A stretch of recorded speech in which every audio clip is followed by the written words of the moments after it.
রাঙামাটি ঢুকবা, তোমার পাসপোর্ট না থাকলে ভিসা না থাকলে তুমি ঢুকতে পারবা না, 2 দিন পর তো এটা করবা। এটা আমরা জানি না? এটা আমরা জানি না? এটা তো দিনের মতো পরিষ্কার। আমার হাতে অস্ত্র আছে। এখানে ঢাকার ভিতরে মানুষ বসবাস করে না, চাকমা বসবাস করে না, হিন্দু মুসলিম বৌদ্ধ খ্রিস্টান নোমো বসবাস করে না, শাওলাত বসবাস করে না, সব রিলিজিয়নের সব উপজাতির মানুষ বসবাস করে না। কই এখানে তো কেউ মিছিল করতেছে না, এখানে তো কেউ মিছিল করতেছে না যে আমার থাকতে সমস্যা হইতে আছে, আমার খাইতে সমস্যা হইতে আছে, আমার এর সাথে বাজাবাজি কেউ মিছিল করে? তোমার পাহাড়ি জায়গা ছাড়া বাংলাদেশে তো আরো বিভাগ আছে, আরো তো জায়গা আছে। ঢাকা, চট্টগ্রাম বলা যাবে না, তোমার নোয়াখালী, বরিশাল, কুমিল্লা, খুলনা আছে না জায়গা? তো সেখানে আন্দোলন করছে একদিনও? কারণ তোমরা পাহাড়কে নিজেদের মতো করে নিতে চাও। পাহাড় কি তোর বাপদাদার সম্পত্তি ভাইয়া?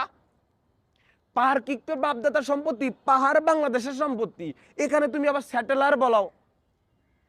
বাংলাদেশের মানুষ যেখানে ইচ্ছা সেখানে গিয়ে বসবাস করবে, সেখানে ভেদাভেদ কেন থাকবে? তো ভেদাভেদ তো তোমরা সৃষ্টি করতে চাইতেছো।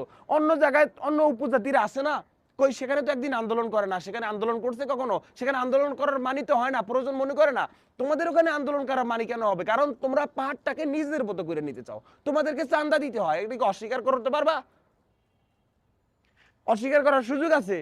তোমরা চান্দা নাও, তোমরা বল প্রয়োগ করো, তোমাদের হাতে ঘরে ঘরে পিস্তল আছে, ঘরে ঘরে বন্দুক আছে, এখন বলবা যে তথ্য দাও, প্রমাণ দাও। তথ্য তুই নিজে জানোস, তুই নিজে ভালো করে জানোস পাহাড়িদের হাতে জঙ্গি সংগঠনগুলো আছে। জঙ্গি সংগঠনের ওকে ফাইন, তোমার ঘরে নাই, মাইনে নিলাম। তোমাদের হাতে যাদের হাতে অস্ত্র আছে, বন্দুক আছে, এগুলো তোমরা কি জন্য রাখছো? এটার বিপক্ষে কথা বললা না? তোমরা যেহেতু শান্তি চাও, আমি কি বলছি? আমি বলছি দেশের ভিতরে আমরা উপজাতি থাকবো, আমরা সবাই মিলে মিশে, আমরা যে কে উপজাতি, কে হিন্দু, কে মুসলিম, এটা দেখার বিষয় না। কে তোমরা আবার আদিবাসী বলো, তোমরা যা বলো, আদিবাসী বলো, বাঙালি বলো, মুসলিম বলো, খ্রিস্টান বলো, হিন্দু বৌদ্ধ মুসলিম যা বলো, ডাজেন্ট ম্যাটার। আমরা কাঁধে কাঁধ মিলিয়ে তারপর আমরা দেশটাকে এগিয়ে নিয়ে যাব। আমরা সবাই একসাথে বসবাস করব, আমরা একে অপরকে ভালোবাসি। এটা কিন্তু আমি বলছি, এটা ক্লিয়ার করছি, এবং এটা আমি এখনো চাই, সামনেও চাইবো, এটাই চাচ্ছি। কিন্তু তোমরা কি করতে চাইতেছো? তোমরা মনে করতে চাইতেছো, তোমরা বইলেও বলতে পারতেছো না যে পাহাড়টা শুধু আমাদের। পাহাড় তোমাদের বাপদাদা দিয়ে গেছে, পাহাড় তোমাদের পৈতৃক সম্পত্তি, পাহাড় তোমার নিজের সম্পত্তি, পাহাড় বাংলাদেশের সম্পত্তি।